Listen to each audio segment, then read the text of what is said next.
Welcome to the Banker Lamp. Please enjoy the video. In this video, I will show how to make Salsa Roja para tacos. Roast tomatoes, chilies, onion, and garlic until nicely charred and fragrant. Chop cilantro and squeeze fresh lime juice, then add salt. Blend or grind to desired texture, leaving it chunky or smooth.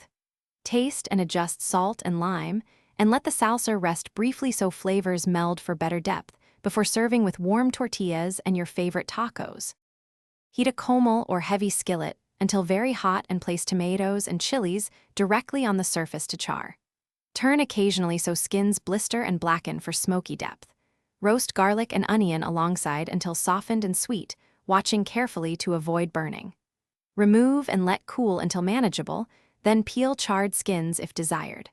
Cooling helps control blender temperature and keeps the salsa from becoming overly watery when blended. If you're finding this video helpful, please subscribe and like to support the channel. Quick recommendation: grab Little Tree's black ice to keep your car smelling great after taco runs. It's a fun, small upgrade for busy cooks. I've linked it in the description along with other deals and helpful tools for the kitchen. Take a look if you want, and now let's get back to the video.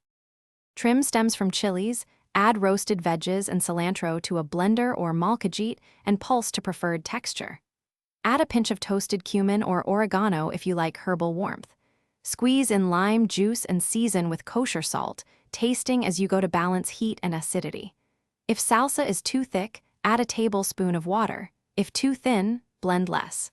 Let it rest a few minutes to marry the flavors.